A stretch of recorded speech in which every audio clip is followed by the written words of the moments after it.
A diferencia del periodo anteriores o de los años anteriores, hoy hay más capacidad de ejecución. Capacidad de ejecución no solo es plata, es también los procesos administrativos que te permiten empezar a materializar aquello que tiene una representación presupuestal. ¿Qué quiero decir con esto? Que una licitación ya esté adjudicada, que haya vuelto el Tribunal de Cuentas, que esté la empresa contratada, si es que se trata de una empresa de obra o de gestión de arquitectura. Entonces, ha sido un semestre de mucho más acción, de más materialización de lo que fueron los proyectos en su momento y de mucho más ejecución, a tal punto que lo que es el fideicomiso, los recursos ingresados por fideicomiso, estamos por encima del 50% de la ejecución. Entonces, si uno compara, y yo no puedo desprenderme de lo que son los últimos 12 años de gestión, más allá de que mi gestión empezó en el 15, este sí es un semestre de mucha cosa visible, fundamentalmente la Dirección General de Obras y Gestión Ambiental. Si uno lo tomara como periodo, como un esquema de funcionamiento más apoyado en proyectos, más sostenido sobre proyectos que sobre presupuesto o sobre asignaciones presupuestarias. Hoy como que es más fácil hacer un seguimiento de proyectos, la planificación implica eso. Por otro lado, la consolidación de un funcionamiento con los municipios, que siempre es una interrogante porque son 30 unidades separadas que tienen sus particularidades y cómo hacer que ese tercer nivel nuevo o ese municipio articule bien con el gobierno departamental fue todo un desafío, siempre va a ser un desafío. Y bueno, creo que eso ha sido un logro el poder avanzar sin sobresaltos e incluso con compromisos de gestión. Hoy a nivel país, por ejemplo, la OPP instaló un modelo de compromiso de gestión con los municipios tomando como ejemplo lo que pasó en Canelones. Y viene bien, es decir, los alcaldes, los consejos avalan o se comprometen sabiendo incluso que hay cosas que no les van a llegar, sino que les llega a otros. Por lo tanto, yo creo que capaz que materialmente no es muy perceptible, pero es fundamental, que tiene que ver con diseño de política institucional. La costa la dividimos en dos, ¿no? Por un lado, puede dividirse en más, pero por un lado tenemos Ciudad de la Costa, que es donde el volumen de inversión es visible, enorme por la cantidad de población y esa ciudad que surgió, una forma muy atípica, ¿no? Una asociación de balnearios que un día se constituyeron en ciudad y que de golpe mucho montevideano se fue a vivir ahí y que tenés todo tipo de interés y que tenés, por ejemplo, lugares de Ciudad de la Costa donde tiene más población que una ciudad capital del interior. Hoy el Pinar tiene más de 20.000 habitantes, casi 25 o más. Y después lo otro es la Costa de Oro, ¿no? La otra costa, la que empieza por allá por el remanso de Neptunia y termina en Jauregui-Berry. Ahí creo que la acción fundamental fue el ordenamiento territorial de la Costa de Oro. Pero sepamos también que el crecimiento poblacional en Canelones no se detiene.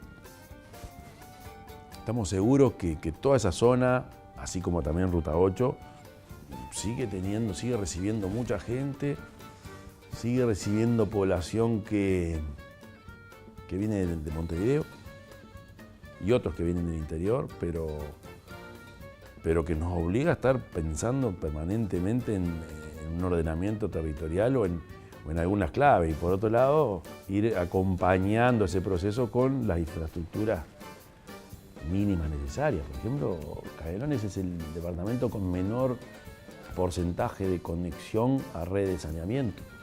Estamos muy por abajo de la media, ¿no? Que 50% nosotros andaremos hoy un 18, 19 con suerte. Entonces, ahí son los desafíos, ¿no? Lo que tenemos que evitar que la Costa de Oro en su conjunto se transforme en una gran ciudad como Ciudad de la Costa, sino que tenemos que generarlo, partir esa costa y generar una especie de diseño de peine, donde sí, es cierto, se tienen que fortalecer algunos balnearios, se tienen que fortalecer algunas ciudades, pero no en una relación de continuidad que al final se termina siendo un gran corredor. El desafío más grande son los drenajes, ¿no? La lluvia, lo que genera en esos lugares. capaz que es lo más conocido por la población, lo que se muestra de la ciudad de la costa cuando llueve mucho. Hoy ya se ha solucionado en gran parte de Ciudad de la Costa, se solucionó con los macrodrenajes, con sistemas de drenaje que funcionan, en este proyecto integral del que venimos trabajando con OCE hace tiempo, pero si vamos más allá también tenemos dificultades. Marindia, por ejemplo, no tenemos resuelto, porque es casi imposible un sistema de drenaje que funcione bien. El drenaje, estamos hablando de cuando llueve, para dónde va el agua. Antes el agua se iba a la arena porque eran balnearios. Hoy ya no es balneario. Entonces tenés una casa al lado de la otra, un diseño urbano muy recargado y bueno, ahí tenemos que ir atrás de la solución de esos temas. La costa tiene ese gran desafío y por otro lado el aumento, el crecimiento poblacional, ¿no?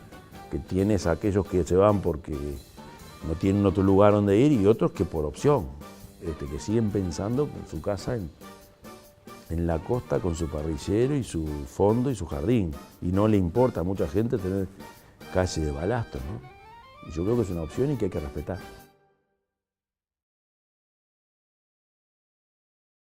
Hoy aparece el tema de la seguridad con mucha fuerza. E incluso planteándonos a nosotros esa demanda, ¿no? Cuando la gente normalmente sabe que es un tema que involucra a otros organismos del Estado, pero hoy ya también a nosotros nos están planteando ese tema y ahí es donde nosotros tenemos que orientar, por ejemplo, el alumbrado público, la apertura de calles, seguir avanzando junto con el Ministerio del Interior la colocación de cámaras de seguridad, de videovigilancia, pero bueno, después sí, si bien lo que la gente más visualiza de nuestra acción es las calles, el alumbrado, fundamentalmente las calles, las cunetas y eso, también es lo que más te reclaman, ¿no? Y después lo otro es cosas que de repente se han podido solucionar, se están pudiendo solucionar a partir de la acción de los municipios, ¿no?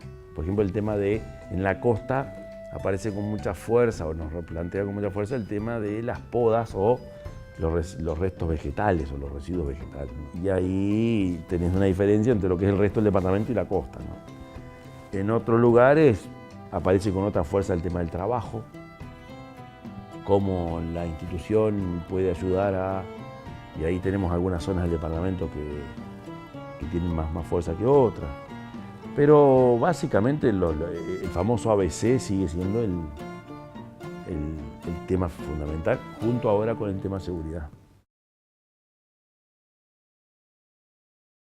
Debemos respetar mucho la frecuencia de los camiones que pasan a recogerlo, ¿no?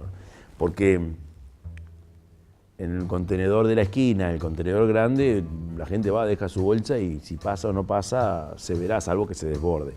Ya cuando hiciste una opción fuerte por el contenedor domiciliario, fundamentalmente en los barrios, ahí tenés que tener muy aceitado y tiene que funcionar como un relojito el recolector.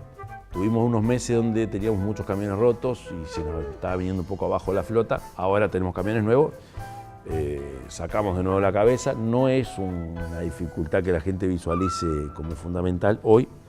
Sí tenemos la dificultad y el desafío enorme de la disposición final de residuos, que capaz que no es lo que la población más visualiza, porque no está el basurero en el fondo de la casa como era antes, que cada ciudad tenía su propio basurero municipal, ¿no? Por lo menos había más de 10. Hoy hay uno. Y tenemos el desafío, hay una licitación en curso donde, más allá de que no es un requerimiento generalizado, es el eslabón más débil de nuestra cadena. El resto viene funcionando bien, incluso hasta nos hemos jugado hasta por la posibilidad de que la gente clasifique en su domicilio unos 15.000 contenedores domiciliarios donde podés separar lo orgánico de lo reciclable. Y bueno, creo que el resultado es bueno. El contenedor domiciliario es un acierto, sin duda. Unos 120.000 al final del periodo es una buena cosa. Pero también hay que seguir trabajando sobre el tema del cambio cultural que precisamos como sociedad. 100% de la superficie urbana del departamento o del territorio urbano iluminado al final del periodo. Esa es la meta, ese es y después lo otro es ir reconvirtiendo todo el alumbrado a luminaria LED, que es el otro paso, ¿no? Pero el objetivo así que tenemos ahí es poder llegar al 100% al final del periodo, es decir, que lo que es suelo urbano esté completo. Implicaba al comienzo de este periodo unos 20.000 luminarias nuevas, no sé cuánto iremos ahora, pero me imagino que andamos entre 10 y 15.000 más que hay que colocar. El objetivo es lograr al fin del periodo un 45% de la vialidad urbana en pavimento firme, o sea, asfalto u hormigón. Hasta hace no más de 7, 8 años la relación era 8-2. Hoy estamos en una relación de 6-4. Y la idea es poder llegar a un 55% de la vialidad en tosca todavía, ¿no? O sea, en balasto. Por eso cuando se nos pregunta cuándo se terminan los pozos, falta mucho, porque el pavimento granular tiene esa dificultad. Y bueno, hay que acompañar eso y poder ir resolviendo. Pero no es una meta menor plantearnos un 45. Nosotros pensamos y seguimos pensando que son no menos de... Son 3 periodos de gobierno lo que precisás como para dejar, si todo sigue así, como para dejar más o menos la vialidad toda la urbana en pavimento firme, pero a eso tenés que agregar que el crecimiento poblacional te va obligando a otros desafíos y estoy convencido que nuestras ciudades siguen creciendo. Por lo tanto, como que la meta está cada vez más, el horizonte está cada vez más allá y bueno, habrá que seguir, pero al final del periodo la idea es un 45% de pavimento firme. La idea es focalizar en la primera infancia como objetivo, ¿no? Pero esto hay que agregarle otras estrategias, ¿no? Si nosotros no resolvemos algunos temas de la precariedad urbana, la precariedad habitacional, estamos quedando débiles. Entonces, a esa política de atención a la infancia como puntería, debemos agregarle otras cosas, incluso hasta políticas culturales. Por ejemplo, la instalación de gimnasios, 5 más en el departamento, también tiene que ver con una estrategia de fortalecimiento de nuestra sociedad en algunas áreas que son fundamentales, la que es la posibilidad de hacer un deporte de bajo techo, ¿no? La estrategia hacia lo social es bastante más amplia y compleja, más abarcativa, no tenés más remedio que hacer foco en algo. Bueno, ahí la primera infancia fue y sigue siendo, hoy existe el programa Uruguay Crece Contigo. Y nosotros queremos que eso no decaiga, que se sostenga y que siga siendo la estrategia nacional, pero si no es nacional es nuestra. La pobreza tiene cara de niño, dicen, y tiene mucho de razón, ¿no? Y ahí no podemos bajar los brazos. El Ministerio de Salud Pública y ACE tienen un protagonismo fundamental. Nosotros lo que hacemos es acompañar con lo que falta. Nosotros no tenemos policlínicas municipales y no deberíamos tenerlas. Hemos fortalecido la red junto con el Ministerio de Salud Pública, por ejemplo, de puerta única en algunos lugares, y ahí nosotros servimos también de articuladores, y después nuestros móviles, fundamentalmente atendiendo el tema odontológico en los niños, básicamente. Ahí es un complemento que hacemos con el gobierno nacional, no vamos a hacer lo que hacen otros. La clave está, me parece, en los gobiernos departamentales, por lo menos en nosotros, en preguntar qué falta y nosotros tratar de ayudar ahí, ¿no? Hay una muy buena red y el desafío nacional ha sido que funcione esa red como sistema de, por ejemplo, ACE, las policlínicas de ACE, pero también los operadores privados, ¿no? Y ahí tenés, en Canelones se juntan nada menos que lo que es la FEMI y los operadores montevideanos, las mutualistas clásicas. Entonces tenés en el departamento toda la variedad que se te ocurra. Y ahí nosotros tenemos una muy buena relación con la dirección departamental del Ministerio de Salud Pública y ahí estamos a lo que ellos nos digan que tenemos que hacer. Dependemos de recursos que son del gobierno nacional, nosotros no hacemos vivienda. Lo que hacemos es vehiculizar los recursos del gobierno nacional a través del Ministerio de Vivienda analizando la población objetivo, acompañando a la población y seleccionando incluso para priorizar. Y ahí es donde nosotros ponemos nuestro equipo en la cancha. Hay que hacer un trabajo social fuerte. La política de vivienda no puede ser una política de techos. Eso fue un error histórico que se cometió. La política de vivienda es una política social. A ver, para ser más claro, no puede hacer viviendas todas iguales cuando una familia tiene 8 hijos y otra tiene 2. Entonces ahí tenés que ser muy claro y siempre tenés que elegir entre gente que tiene necesidad cuál es la población objetiva. Bueno, la primera, zonas inundables o zonas contaminadas, esas son las primeras que tenés que resolver. Ahí tenés real ojo.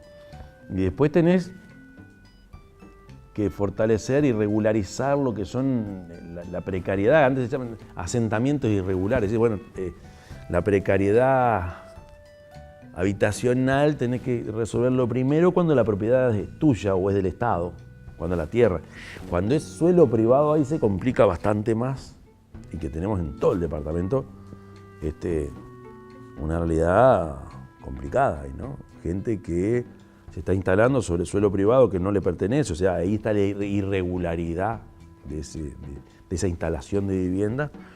Y ahí es un desafío de carácter nacional. Nosotros recibimos mucha gente que viene de Montevideo, muchísima. Que ante una movida en Montevideo enseguida hay un corrimiento hacia Canelones de gente que se viene a instalar pero no tiene más remedio. Y bueno, y ahí es donde nosotros tenemos que tener mucho cuidado, hacer un seguimiento. Hay lugares del departamento donde crece de manera explosiva, ¿no? Nosotros nos damos un ordenamiento territorial, decimos dónde se puede fraccionar, dónde no. Después la realidad te muestra que la gente se instala donde puede. Y ahí hay un desafío de carácter nacional importante, incluso de coordinación de planificaciones. Yo no sé si es posible resolver planificaciones. Yo creo que tiene que haber una planificación única de carácter nacional para estos temas. Y nosotros seguimos, creo como departamento,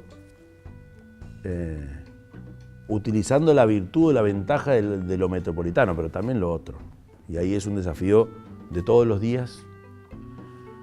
Hay un ejemplo claro que es lo que fue los realojos o las soluciones de vivienda para Paso Carrasco, que era la zona que más se complicaba cuando llovía, y ahí son históricas las imágenes de la gente inundada, que no quiere decir que no se siga inundando alguna parte de Paso Carrasco, no tengo dudas alguna, pero es bueno saber que hay planes del gobierno nacional como subsidio de alquiler, compra de vivienda usada, también con subsidios, donde nosotros hemos vehiculizado mucho con el ministerio, pero el desafío es enorme en Canelones, por eso que te decía recién de el crecimiento poblacional en un país que no crece su población.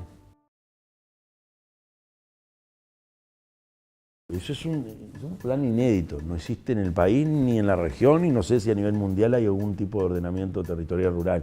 Supongo que sí, pero acá no conozco y es una necesidad que tenemos. ¿Por qué? Porque en Canelones coexisten el modelo de agricultura familiar tradicional, del chacarero, de la granja, con ese otro modelo que se ha venido instalando a nivel país, que es el del agronegocio, donde la producción tiene destino industrial, más conocida la soja, pero no solo la soja.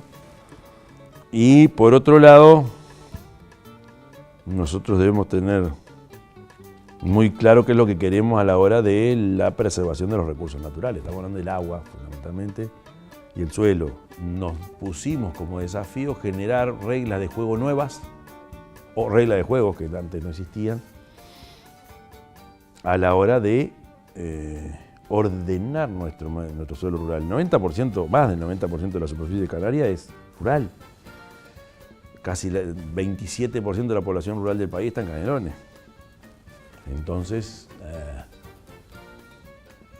tenemos la necesidad de generar reglas de juego donde no pueden ser de ninguna manera un traje a medida para cada uno, sino que vamos a tener problemas, vamos a tener líos.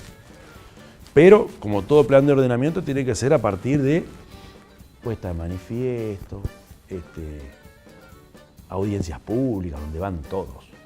Va desde el vecino, el chacarero, el agricultor común y va también el empresario que planta maíz o soja. Están participando en esta discusión. Ya hay un dibujo, un esquema resuelto, más o menos resuelto, porque tiene que ir ahora a otros organismos, la DINOT, y va a ir a la Junta Departamental, donde van a surgir cosas muy interesantes. Lo fundamental es dónde va cada cosa, o qué es posible hacer en cada lugar del departamento. Un departamento que no es tan extenso, aquellos que dicen que Canelones es muy grande se equivocan, es un departamento más chico, pero sí muy poblado, ¿no? Y donde te moves 10, 15 kilómetros y ya te encontrás con un centro urbano, seguro. Salvo el nordeste, el resto es... lo urbano y lo rural articulan muy fuertemente, cosa que es bueno. Ahora tenemos lo otro, que es el choque, la colisión entre modelos distintos y el agravante o el plus de tener un río que es el que abastece al 70% de la población de este país de agua potable. Hay que cuidar. El Prado, nosotros acá en Canelones le decimos el Prado, es un ejemplo, es un modelo de cómo atender un espacio público. Capaz que el error que cometimos los años anteriores es pensar en abarcar todo y resolverlo todo, ¿no? Tenemos muchos parques. El más grande sin duda el Parque Roosevelt. Pero lo que decidimos hacer en Canelones es, empecemos por la parte de adelante y resolvamos bien la parte de adelante, que es lo que la gente está reclamando, que algún espacio sea utilizable, que sea agradable ir. La realidad nos está mostrando que no solo la gente lo usa, sino que lo cuida. Como Estado tenemos la obligación de tener las cosas bien, porque eso genera en la población también una empatía que hace que lo utilice y que lo cuide. Yo creo que va de la mano, porque en la medida que la gente se apropia es porque está. Y si estás, no te pasa, o el abandono o el vandalismo no entra, o entra, es más difícil que entre. Hay mucho espacio público en el departamento. Puedo poner como ejemplo también lo que fue la Plaza de Santa Rosa, que era todo un debe, aquello que teníamos, como tenemos un debe con la Plaza del Sauce también. Lo que fue en su momento la Plaza de las Piedras, y que hoy ya son otra realidad. De a poco le vamos dando forma, y no es simplemente cortar el pasto, poner luz y un par de banquitos. Hay que buscar un destino y hay que entender bien qué es lo que la gente está necesitando, y que no necesariamente la gente te lo expresa, sino que a veces es un tema de ser creativos, y eso es lo que nos está pasando con una barra de jóvenes arquitectos y arquitectas que le están dando, creo, una mirada distinta a la que le veníamos dando hasta ahora. La identidad canaria es difícil de fortalecerla por la heterogeneidad que tiene, por la complejidad que tiene y por lo variado que es el departamento. Entonces, nosotros apuntamos a fortalecer cada una de las identidades que van surgiendo, ¿no? De a poco sí, el ser canario se instaló, y aquello de la comuna canaria para nosotros como un concepto de comunidad, no como institución, sino como comunidad ha ido prendiendo. Ahora, alguien me preguntaba, ¿por qué Canelones no tiene una fiesta central como de repente puede tener Durazno, tiene Tacuarembó? Pues no, imposible, no existe eso. No existe, porque hay muchos canelones que necesitan mostrarse y autorreferenciarse. Y la historia es un elemento fundamental. Hay como una especie de competencia en todo el departamento a ver cuál es más artiguista de todos, ¿no? La más conocida capaz que es la del Sauce y las Piedras, pero Canelones también, con el tema de la ciudad de Canelones, el primer gobierno patrio, pelea por su lugar, y hoy la costa también tiene sus historias artiguistas, y bueno, y está bueno que se desempolven y que se instalen. Batalla de Paso Cuello es un descubrimiento real que se hizo hace poco y que habla de la resistencia, porque si vamos a lo identitario no nos gusta contar la que perdemos, ¿no? Y vaya si el artiguismo tuvo desde el año 16 al 20 una sucesión de derrotas y de historia de resistencia que fue tan larga como la otra. Del 11 al 16 fue, si se quiere, el periodo de algunos éxitos, pero de ahí en adelante fue la derrota. Y bueno, fueron 4 años de resistencia, y está bueno también que dentro de lo identitario podamos mostrar que hubo gente que la peleó y que resistió nada menos con uno de los más fuertes imperios, como el Imperio Portugués. Y ahí la gente se prende enseguida, y ahí, por ejemplo, han proliferado en el departamento una cantidad enorme de sociedades tradicionalistas, parcerías, como se llaman, que les gusta y que levantan la bandera de lo nacional. Y también lo canario, o lo de Canelones, o de su propio lugar. Entonces, nuestra gente y nosotros precisamos también fortalecer nuestra autoestima, ¿no?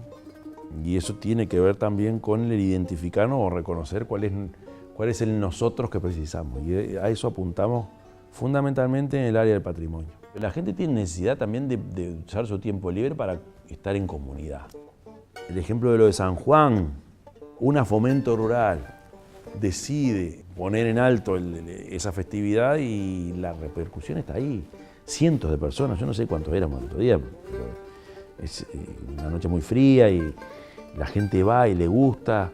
Yo creo que la gente tiene necesidad de celebrar y de ser feliz, porque en última instancia también tiene que ver con eso. Podemos poner la fiesta de la chacra también que hicimos, donde los fomentos rurales con lo poco que tienen se muestran y con aquella sonrisa de, bueno, sí, tenemos 1000 problemas, pero también somos capaces de